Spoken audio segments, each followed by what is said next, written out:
избавителя. Стигна обещаната земя. Наш пробив, наш пробив. Пепелца обръщаш красота. Правиш пъти през пустинята. Ти си Бог на невъзможното. Наш пробив, ти си наш пробив. Силен дума ти, премесваш планини. Бог на силите, славен, величествен. Водиш до вълни, ти си Божи син. Исус единствен си, славен, величествен. Величествен. За всяка болест ти си лекаря. За всеки пленник избавителя. Стигна обещаната земя. Наш пробив, ти си наш пробив. С една дума ти преместваш планини. Бог на силите, славен, величествен. Водиш до вълни, ти си Божи син.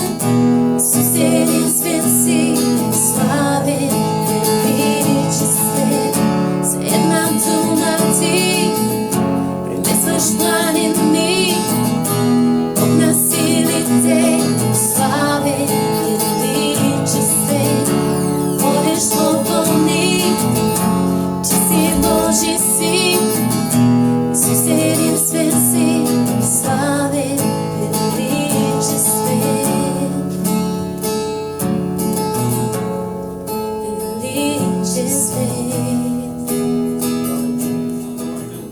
Здравейте на всички! Вие сте с поредното предаване Гласът на предприемача и за мен тая вечер е голяма радост и голямо удоволствие да имам един мой приятел. Няма да кажа стар мой приятел, защото той не е стар, но ние се познаваме от доста години, правили сме доста неща заедно и за мен е голяма чест и голяма радост той да е тук сред нас. И той е един от успешните предприемачи, които аз познавам и има изключително интересна житейска история. Добър вечер, добре дошъл сред нас. Добър вечер, за мен е чест да съм заедно с вас.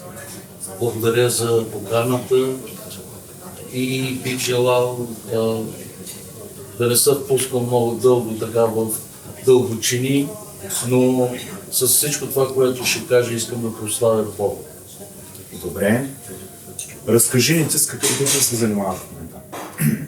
В момента имаме семейна фирма за спедиции и транспорт международен, една агенция за недвижими имоти и синът ми има 2 бензиностанции. И всичко това, така да се каже, за да насърча аудиторията, бих казал, че започна с 1000 евро на заем взет. В момента камионите са 23 големи тирове. Точно преди 5-6 месеца имахме 5 повече. Бяхме ги взели под наем от една друга фирма, но изтече договора и ги върнахме, не подновихме контракта с тази фирма. 10-12 човека работят в агенцията за недвижими имоти, като Имате 10-12 брокера. брокери, да, Продават. недвижими имоти. Значи това въобще не е малка агенция с 10 брокера. Което е добре. Аз спомням нещо много интересно. че вашата фирма се казва Adonai Logistics. Да. Защо се казва Adonai Logistics? Adonai Logistics, защото още на времето, преди да съм стъпил в бизнеса, дигнах си ръцете, бях самичък в гората в Швеция и бях много отеснен. И издигнах ръце към Всевишния и попитах в сърцето си с глас, защото бях самичък в гората: Аллах ли си, Буда ли си, Христос ли си, помогни ми. И аз Няма ще значение служа. кой си помогни ми, да. Помогни ми и аз ще служа. Да. И наистина от този момент Бог е сърцеведец. Това съм го разбрал от опит, познат, не ме е оставил сам. И всичко това, което го направи с Adonai Logistics, с Adonai New Home, с Adonai Energy, всичко прославя името Христос. И аз тая вечер гледам, тук има между нас хора, искам да кажа, че наистина Бог има план за животите ви, за бизнесите, които са в проект.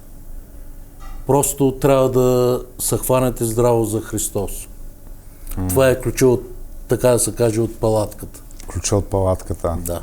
Се хваните за Христос. Добре. Добре, разкажи ни повече какво стана. Ти беше сам в гората в Швеция. Как стигна до Швеция? Много млад, на 17 години, някой от вас може би знаете, започна възродителния процес в България.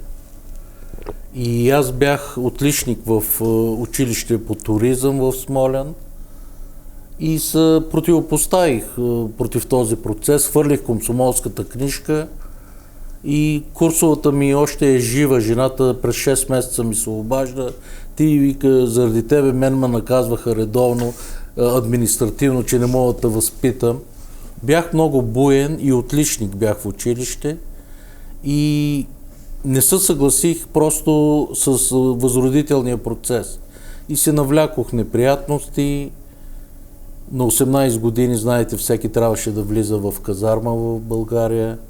Там почна едно, така да се каже, психологично гонение против мен от военно контраразузнаване. И май месец 89-та, когато голямата екскурзия, така да се каже, хората тръгнаха за Турция, аз успях в 10 часа сутринта да си взема паспорта на родителите ми, не бях женен тогава, и в 10 часа вечерта от София международния влак за източна Германия да напусна. И си казах, като излезнах вече към Сръбско, казах, може би с самолет няма да мина през България вече. Това ми беше идеята, бях толкова наранен от тая история с военно контраразузнаване. Историята е дълга, аз не искам да влизам в детайли, и заминах за Швеция. И там, както казах, в Швеция бях в един емигрантски лагер, Öland се казва, и на върха на лагера от една страна Балтийско море, от друга страна високи шведски борове, и се чувствах самотен, сам, неразбран, изоставен.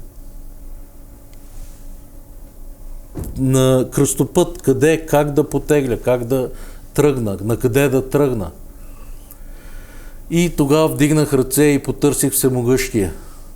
Като за мен Исус беше Бог на християните, чувал съм само от обща култура неща, нямах знание за Библията.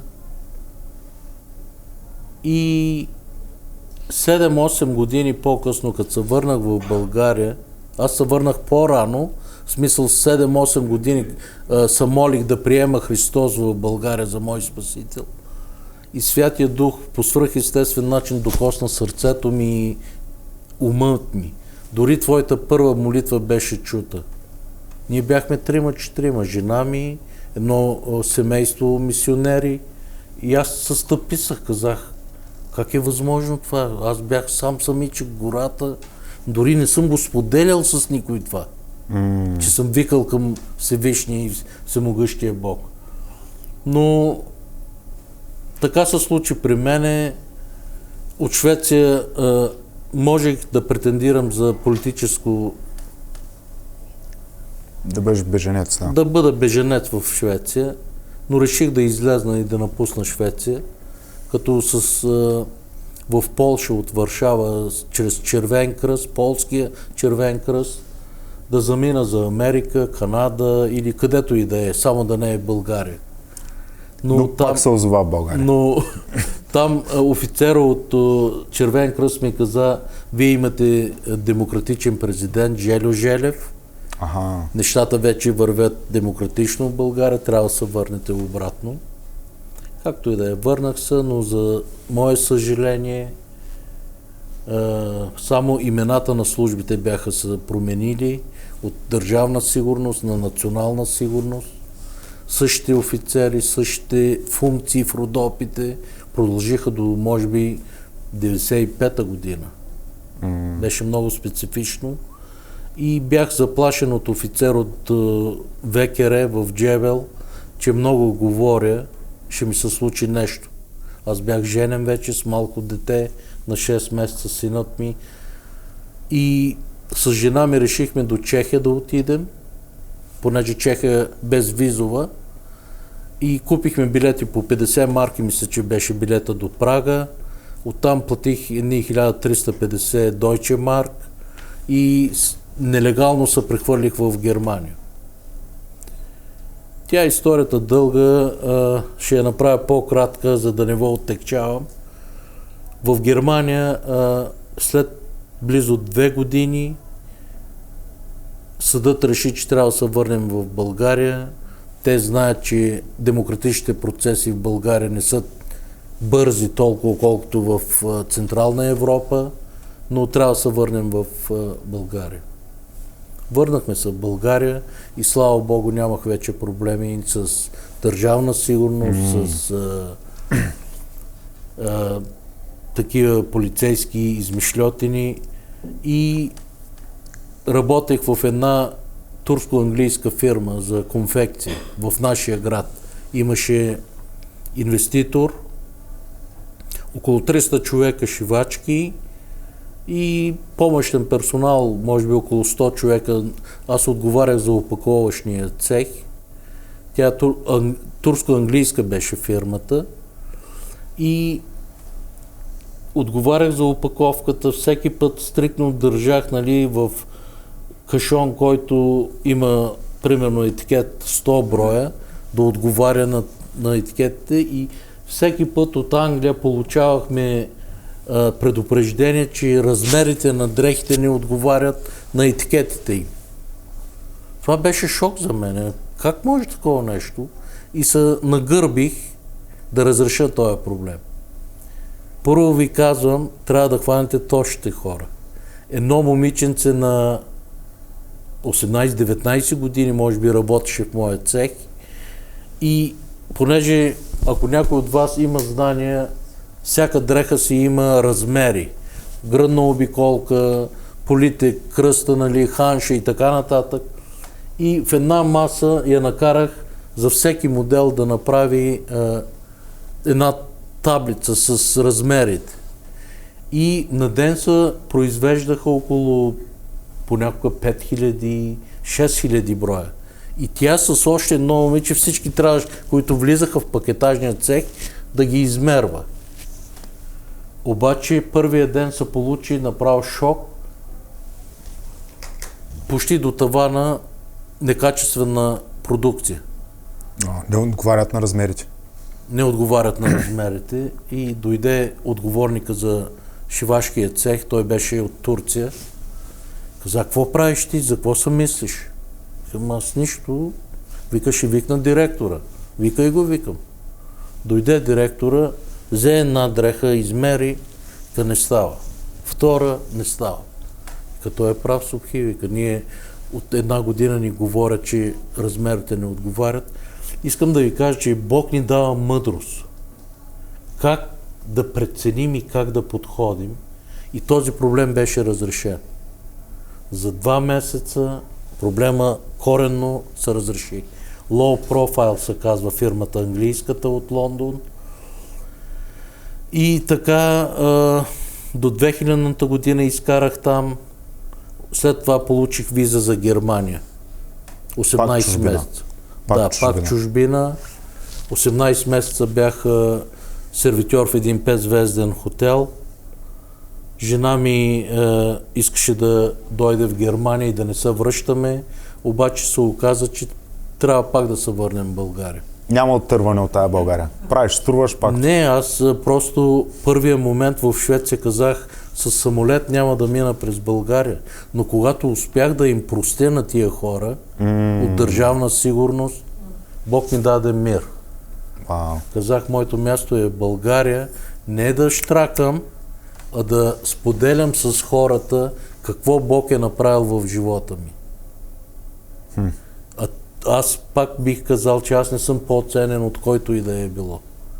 Бог обича всеки един грешник, не греха. И всеки един покаял се и дошъл при Христос, има успех.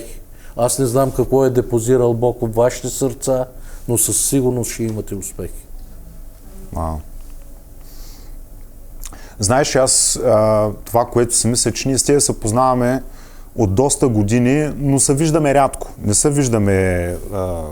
Ти избяга в Русе. Нали? Аз емигрирах в Русе, както казва един приятел, емигрира в Русе. Аз съм се от Русе, ама и аз след доста обиколки по света, накрая и аз се озовах в Русе. Дето и аз, честно казано, когато напусках Русе 2000-та година, и аз абсолютно никога... Няма да се върнеш. Никакъв Никога не дей казва никога. Никакъв шанс, да. Но ето ме тук. Но това, което иска да кажа, че ние с тебе се познаваме от доста години, но се виждаме така периодично от време на време. И аз това, което забелязвам, понеже тук сме на бизнес среща, това, което забелязвам при тебе е, че всеки път, като те видя, ти имаш някакъв нов бизнес, нещо ново се е добавило. Нали? Първо логистика, после камиони, сега последния път пък 10 бензиностанции, 10 брокера на недвижими имоти. Стефчо, приятелю, когато почнеш в бизнеса, за 21 тира само един път да заредиш, ти трябва 30 тона гориво. Само за първия път, освен в Европа, като се движат, разбираш? Да. И този първи път, аз като заредя в моя бензиностанция, нали знаеш, че съвсем различно става. Да. Отстъпката, ДДС-то си остава при твоя фирма. Затова Господ дава мъдрост. Има логика да имаш бензиностанция. Добре, разкажи, защото тя историята, доколкото аз се спомня, е много интересна ти как започна Адонай Логистик, как от нищото, какви бяха точно първите стъпки, какво точно се случи? Ами, аз работех след Германия, като сервитьор, като бях в Германия. 2003 се върнах в България, като ми изтече визата, и мой бивш шеф от фирмата, която турско-английската фирма, беше се преместил в Пловдив. И аз като се върнах от Германия, нали, трябва нещо да се работи. Аз деен човек, търся си работа.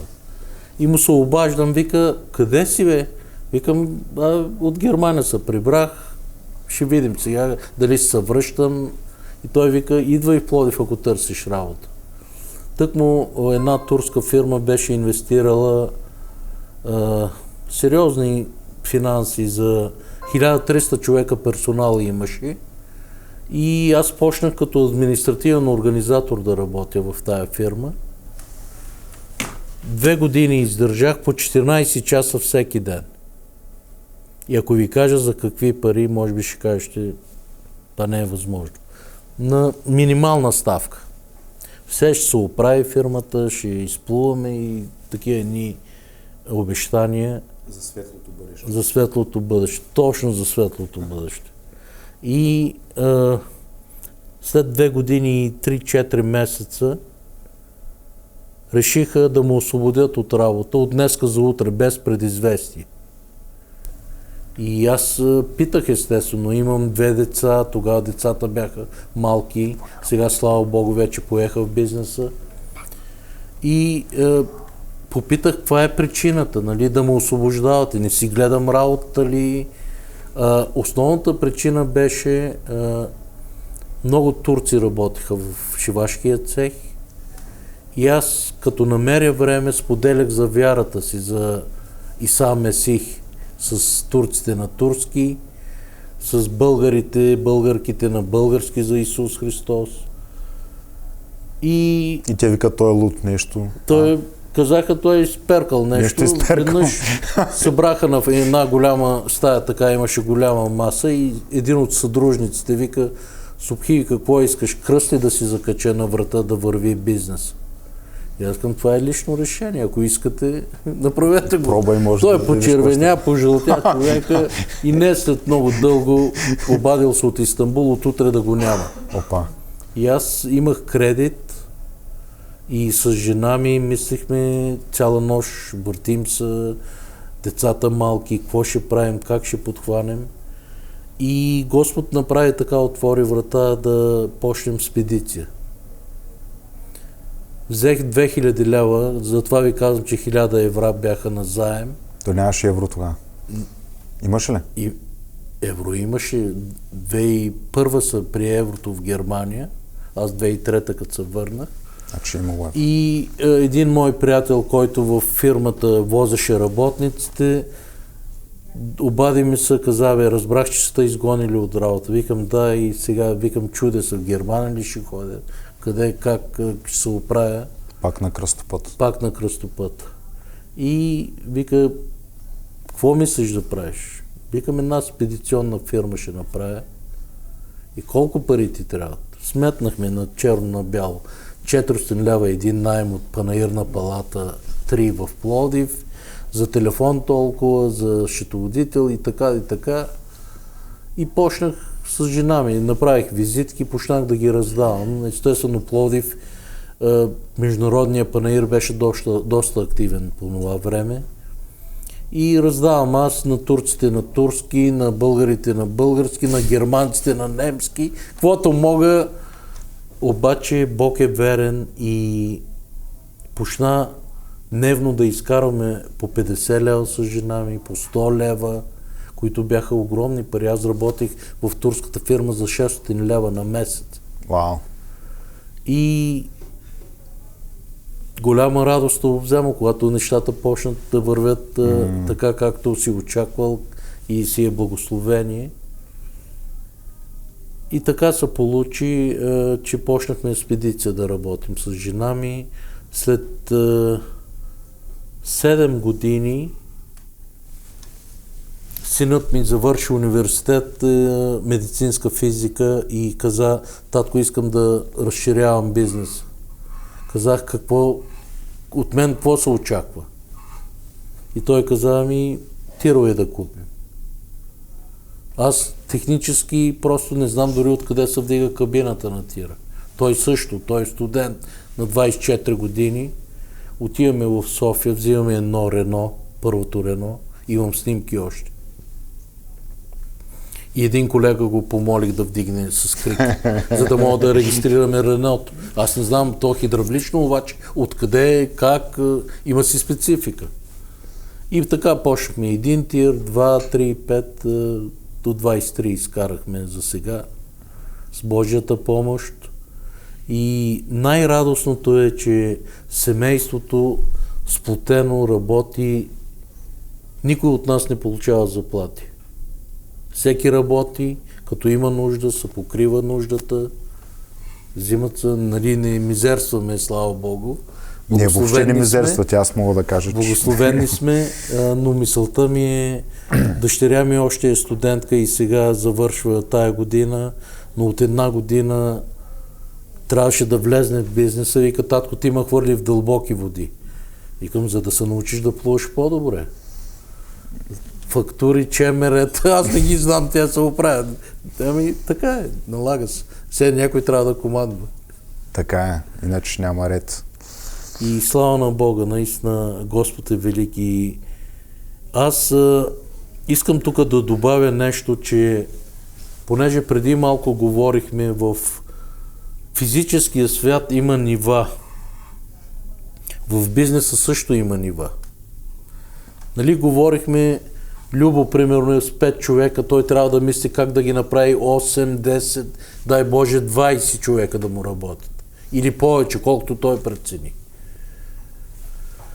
Сестрата иска християнско училище. Дай Боже да стане. Това са неща, които Бог ги е депозирал в сърцата ви. И Той ще го направи. Не за да се възгордеете, а Неговото име да бъде прославено. И в духовния свят също има нива. Нива на вяра. Нива на, така да се каже, на сезони. Аз сега, ако се върна пак да ви кажа, през 7 години, 8 години, Господ променяше нещо в живота ми. Не беше лесно, но аз вярвах, имах твърдата вяра. Какво означава вяра? Според Библията вяра означава да имаме твърда увереност в неща, които не се виждат. Това е вярата. И когато имаш тая вяра, Бог прави нещата да се случват. Виждам толкова млади хора, може би се впечатляват от неща, които Бог е депозирал в моя живот, в семейството на моя живот. Но има цена. Цялото семейство 24 часа нон-стоп трябва да си на линия. И Бог така направи, че този сезон, който трябваше да бъде сменен, аз от 7 години съм отговорник за Gideon International за България и от 4 години за Турция. Тия Библии, които трябва да достигнат до сърцата на нашите дечица, които са лутат са в неизвестното, лутат са в пошлостта. Ние сме хората, които ще ги научим на християнските ценности. Ти и аз. Както в семейството, така и в училищата. И вярвам, че само гидеонското служение в България са раздадени от началото, от 90-те години, повече от 2 милиона и 500 хиляди нови завета. Знаете ли, всички тук сме от бизнес среди.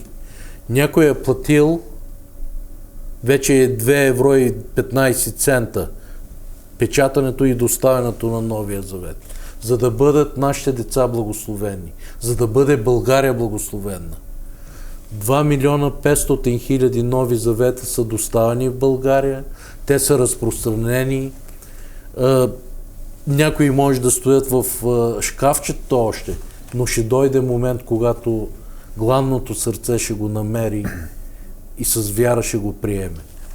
Мога да ви кажа, тук от Русе едно семейство, вече са семейство, жената е русенка, баща е бил преподавател в Аграрния институт в Пловдив. И 92-3 година, точно не знам времето, наши гидеонци отиват и разпространяват Новия завет в Пловдив, Аграрния. Той е бил професор, човека, имал страх от Бога, но уния времена, знаете, бяха тъмни времена. Какво ще стане, как ще стане. Прибрал Новия завет и си поставил в библиотеката в къщи. След 3-4 години дъщерята расте, намира Новия завет, чете и приема Христос за Спасител. В момента тя е омъжена с 2 дечица и са на мисионерското поле в България. Искат да споделят с други хора за вярата, която Господ им е дал. Така че аз от 7 години Господ леко така, много специфично, Бог никога не прави на сила нещата. Аз отговарям за гидеонското служение в България. И понеже пътувам много, сега, днеска пристигнах тук и ще се прибера чак неделя и с бизнеса вече аз съм президента, така да се каже, аз съм председателя и управителя, но почти нямам ангажимент. Семейството ми пое отговорността, синът ми, съпругата ми е плътно в офиса, дъщеря ми и не искам да го обезкуражавам. Иска с цена, да се плати цена, приятели. но това е нещо много ценно, което ти си успял да създадеш семейство, което работи заедно. Това е безценно, защото това е нещо много трудно. Много трудно е. Да. Много е трудно. Аз също съм предприемач от доста години, постоянно съм в бизнес среди, особено сред нашата организация, и съм виждал как много семейства се разпадат или страдат поради бизнеса. Защото бизнеса е нещо, което отнема време, отнема енергия. Изисква от тебе. Даже беше много интересно на предното събиране. Олга, съпругата на Филип, каза: ние вече работим, защото те преди са имали бизнес заедно, а тя каза: ние вече работим отделно. Той се работи неговото нещо, аз се работя и така сме по-добре. Всъщност това беше нейното мнение, защото когато са работили заедно е било трудно. Става смесване на семейство, на бизнес. Има много един тънък момент, защото... Да, разкажи ни, моля, защото ти си успял. Видимо си успял, така че има какво да научим от Слава тебе. на Господ. Никой не може да успее без Христос. Значи, има моменти, когато ако наетия човек ти възрази или направи нещо погрешно, ти можеш да смъмриш, нали, по правилния начин. Докато в семейство това го няма. Ти трябва много специфично да тушираш стреса, па да намериш подход, как да го кажеш. Изобщо не е никак лесно. Това е мениджмънт на по-високо ниво, на висш пилотаж мениджмънт. Да, не е толкова, защото трябва да запазиш взаимоотношенията. Не можеш да уволниш жена си, нали? Защото вечер няма да има какво да едеш, примерно. Нали? Така че трябва да си много дипломатичен. Трябва да си много дипломатичен. Много дипломатичен. Да.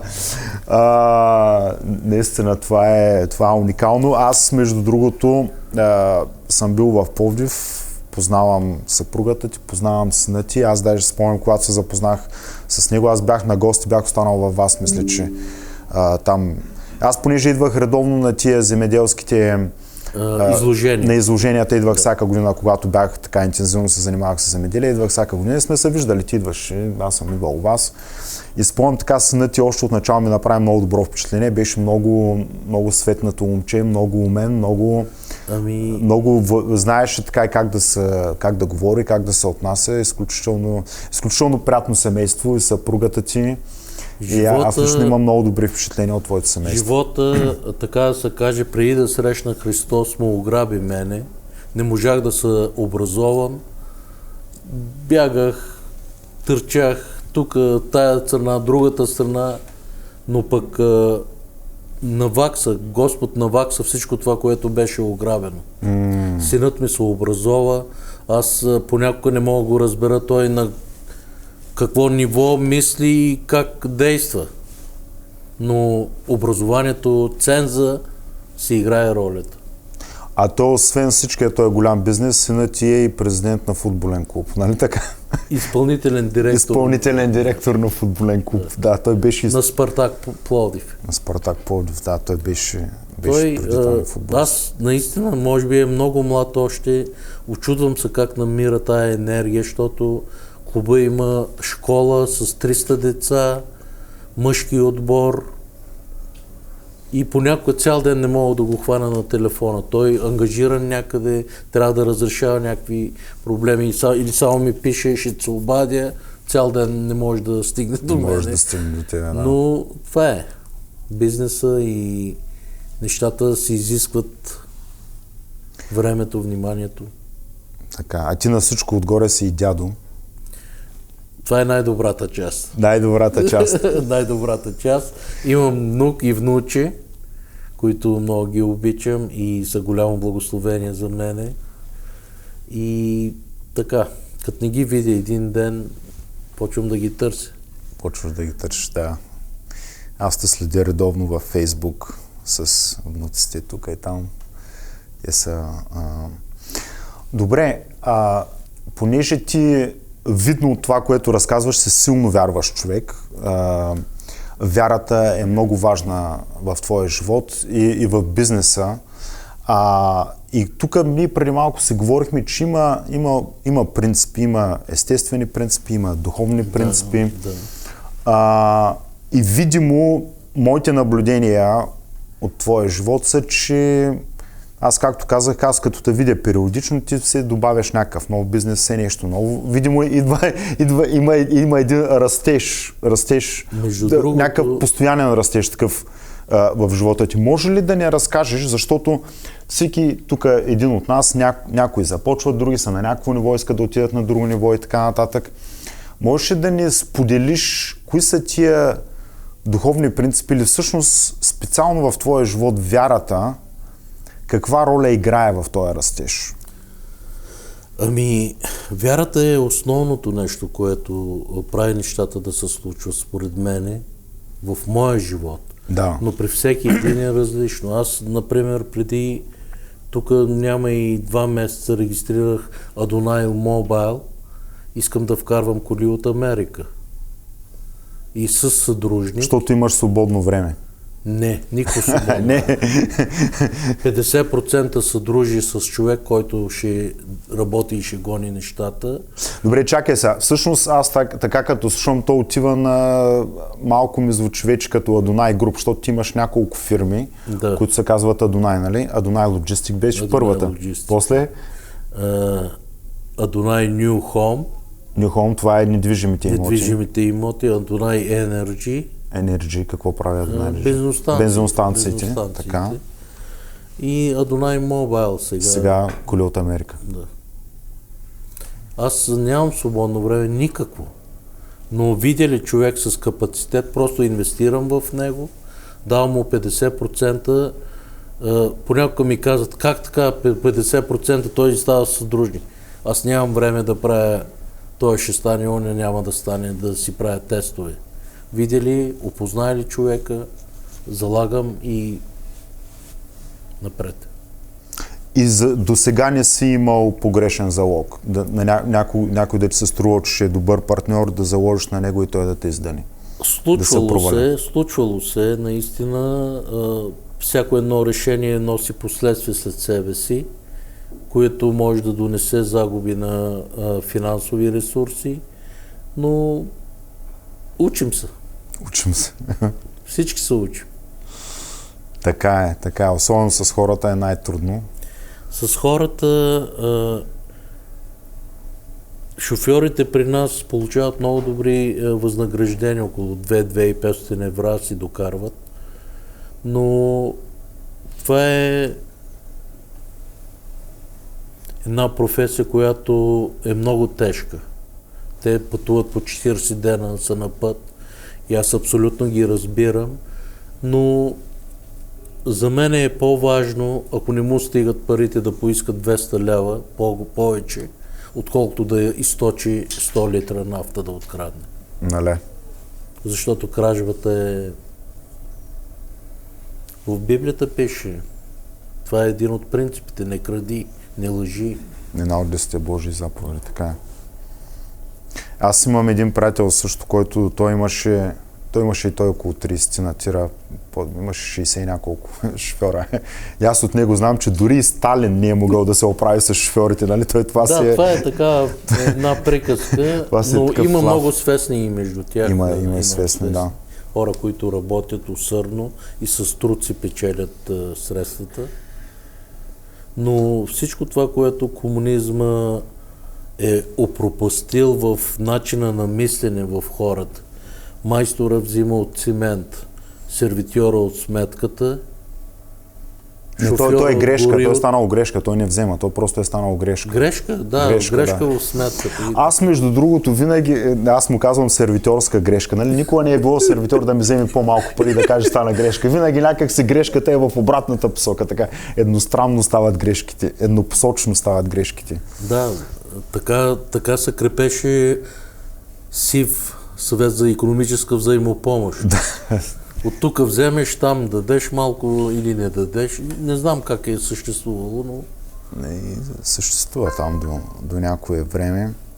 Добре, понеже времето напредва, аз искам да ти задам един последен въпрос. Слушам. И след това ще дадем възможност на хора от тук присъстващите да зададат също въпроси, защото сигурен съм, че всеки има някакъв въпрос, който от това, което Субхи каза, му е интересно.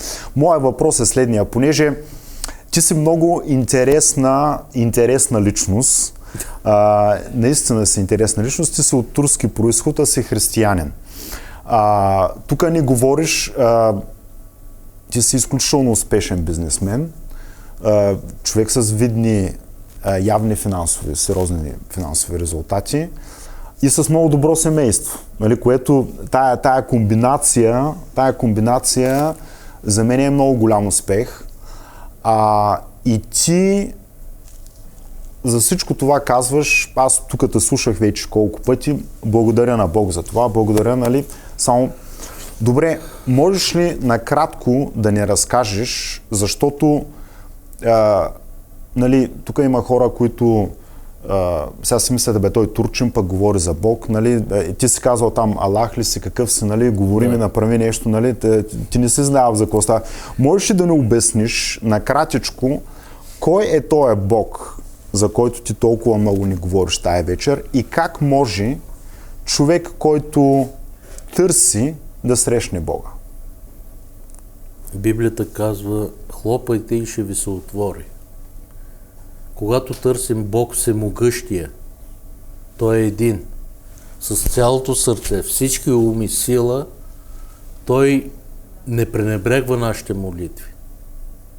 Защото в Словото също е писано, че Той не е препознал в утробите на майките ни. Кой каза 20 хода мисли напред в шахмат? Да, аз мисля, че Бог е шахматист, да. Аз така вярвам. Така че за него няма нищо ново. За нас е новото и това ново се крепи единствено да сме близо до Христос, да сме близо до всемогъщия Бог и да има покорство. Защото задаваш ми интересен въпрос. Има много семейства в света, които успяват без Бога. Така е. По някакъв начин хванали са тия принципи духовните. Дано много болезнено за мен, бих казал, много семейства се разпадат. Децата стават наранени. Не искам да влизам в детайли, но когато има принципи, Божии принципи, и ти си успял, така да кажа, да имаш свят страх от всемогъщия. Защото, пак, нека да не звучи религиозно, в Библията пише, че Той знае броя на космите ни в главата. Така пише, да. Че ние нямаме сила един косъм да направим бял или черен, без Неговото благоволение, без Неговата сила. Аз съм приел Христос за мой Спасител. Не стана лесно, да ви кажа. Много страдах и много болка. Но Библията също пише, че през много болки ще стигнем до Царството Небесно. Но видимо в аз това, което виждам, от което те познавам, това е донесло резултати. Много позитивни резултати. Да. Не е било лесно, нали? Да. Започнало с трудно, но това е довело до изключително добри резултати след години, което ме навежда на мисълта, че това, което го пише в Библията, като гледам твоя живот, явно е вярно. Нали? Смисъл работи. Това е едно от нещата, което работи. Истина. Добре, благодаря ти много. Аз благодаря. Сега искам да се обърнем към публиката. Ако някой има някакъв въпрос, който иска да зададе на нашия гост Субхи, относно всичко това, всички тези теми, които дискутирахме тая вечер. Моята съпруга, Моля. Можеш ли типичен ден, знам, че пътуваш много, типичен ден да опишеш накратко? Защото за мен най-голямата спънка е време. Да.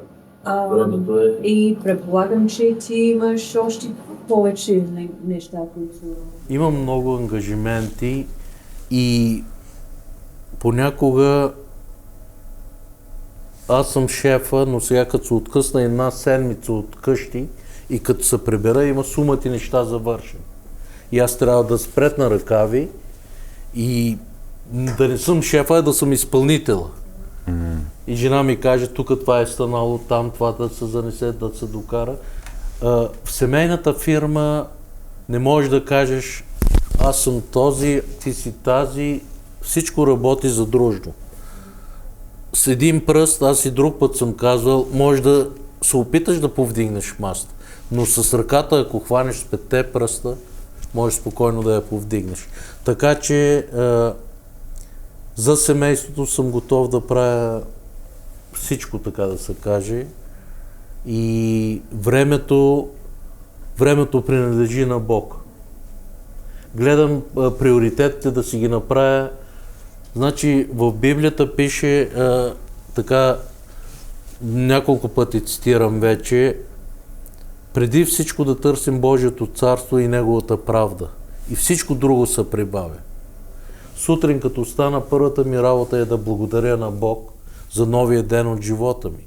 Защото според всички физически и неща, които съм преживял, отдавна трябваше да съм си заминал от тази земя. Но Бог каза, искам това, ще има работа за тебе тук. И то в България. И то в България. Така че приоритетите са важни, защото времето никога не достига. Първо Господ, Неговото царство и всичко друго се прибавя. Не е лесно, аз не казвам, че съм свръх естествен и мога да жонглирам с времето. Понякога не ми стига и на мен време за семейство достатъчно, за други неща, но се опитвам преди всичко. Сега, защо съм взел една седмица време да дойда до Русе? От други ден ще замина за Ямбол, оттам през Димитровград, Хасково. Имаме членове на сдружението, срещам се с тях, молим се заедно, споделяме къде, какво, как, защо. Помогнах така, за Божия слава искам да ви кажа, на един гидеонец. Понеже покрай имотите, нали, изкочи нещо, 18 000 лева, 1 декар земя. Много близо до Пловдив. Обаждам му се на моя приятел, викам, имаш ли парите? Имаш. Идвай и взимай. Ама чакай, бе, това е много пари, това. Викам, бе, идвай, ти казвам. Дойде човека, купи земята, сега може да я продаде за 80 евра, може би. 1 декар. Да. И така опитвам се колкото мога, когато е възможно, да помагам на хора във вярата. Едно момче беше студент по IT. Депресира се, нещо го скъсаха от изпитите, депресира се, напусна университета и аз отивам там в неговия град. Викам, какво става? Покани го на обяд. Вика, заминавам за Германия. Що? Ами така, не мога изпитите да взема. Майка ми е в Германия. Викам, ела сега, утре си назначен на работа в Адонай Логистики. Той беше в такова състояние, че не беше адекватен. И пред Бог казвам, 5 месеца, 6 месеца седя в офиса, елементарни неща, я направи, я не, докато се възстанови. Но сега момчето получава по 5000 лева заплата. Отговорник е в една фирма за IT.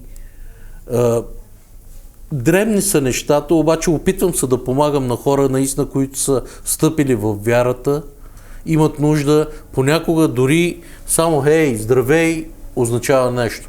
Защото не знаеш ответният човек през какво минава, докъде е докарал нещата. Така че това ми е едно от нещата, да помагам на хората както мога и с каквото мога.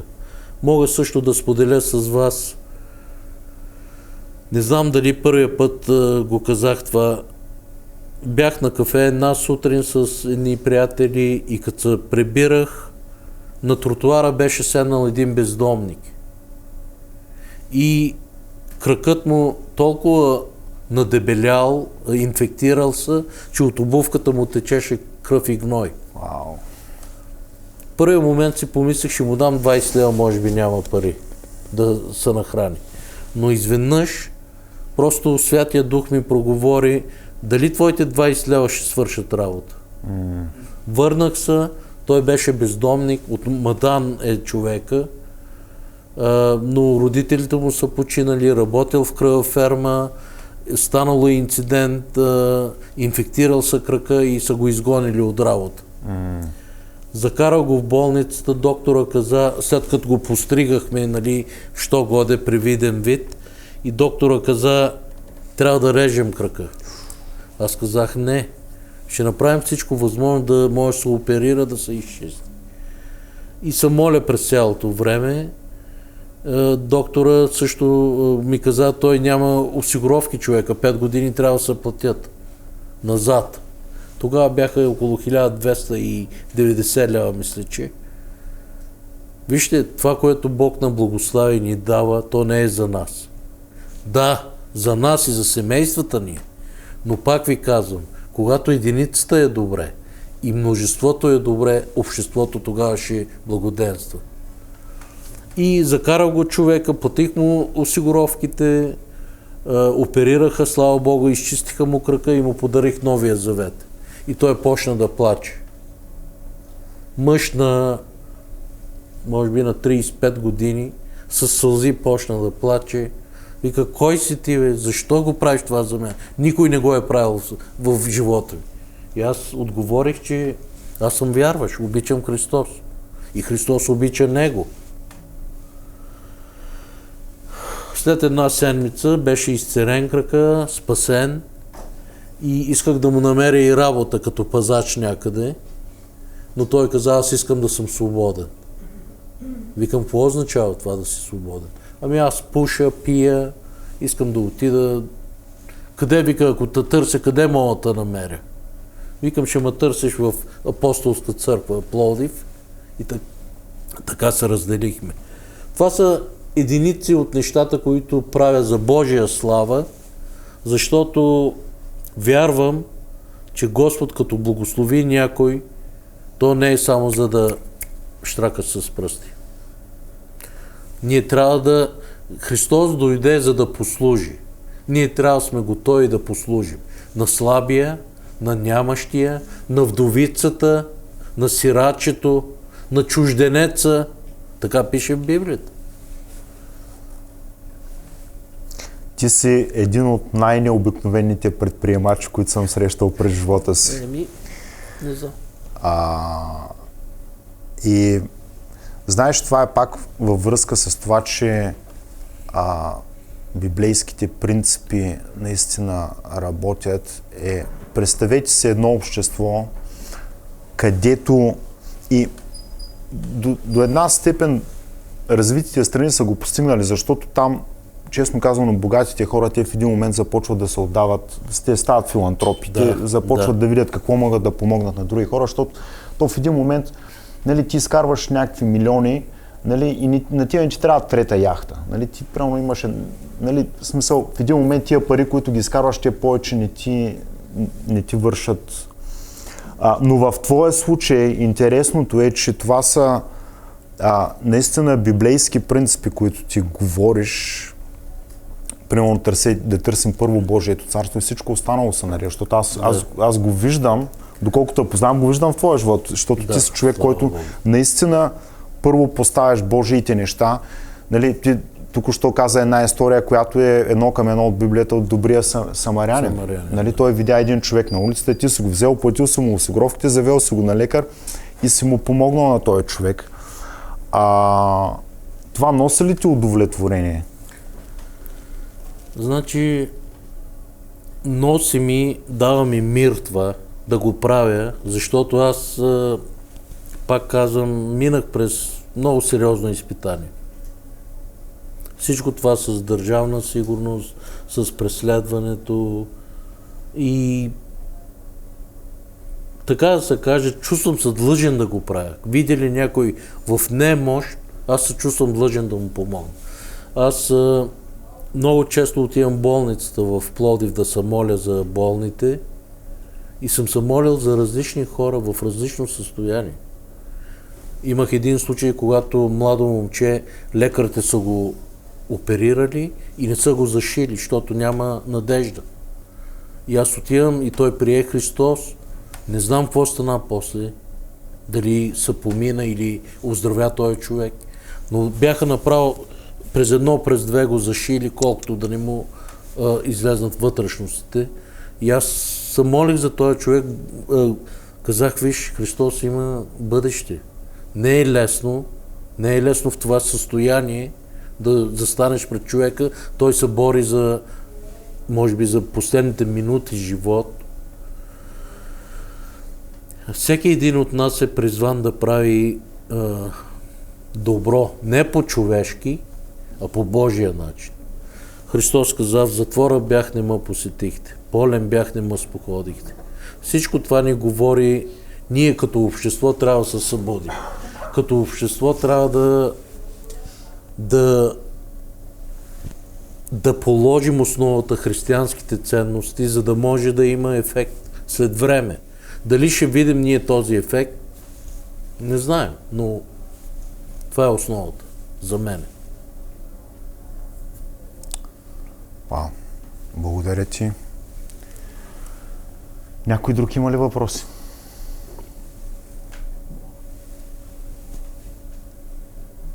Един такъв въпрос. Имаш ли, т.е. по-скоро от 10 обаче си свързани. Има ли ситуации, в които не знаеш как да постъпиш? Когато стигнеш до такава ситуация, как постъпваш? Как решаваш как да постъпиш? Ако времето позволява, бих се осамотил малко да преценя, да реша как да постъпя. Но ако не ми позволява времето, ние сме Божи чеда сме, Божи синове сме. И Господ, който е вложил духа в мене, Той ми дава тая насока как да постъпя, как да преценя да го направя. Примерно с този човек, който кръка му беше инфектиран, аз в първия момент мислех да му дам 10-20 лева да се нахрани. Но изглежда ситуацията беше много по-сериозна и Бог ми каза, Святия Дух, какво мислиш, твоите 20 лева ще оправят ли положението? И аз автоматично се върнах, заговорих го, взех го, там послужих му на човека.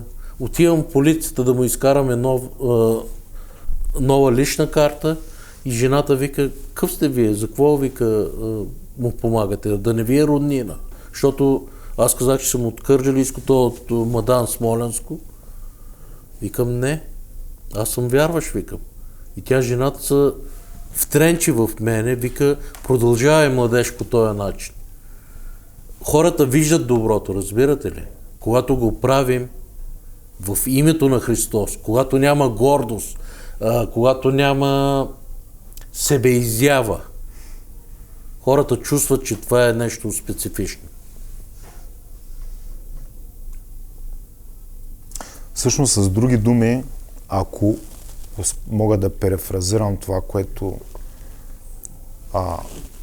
ти каза, е, че Бог ни благославя, дава ни тая възможност, за да може ни да помагаме на други хора.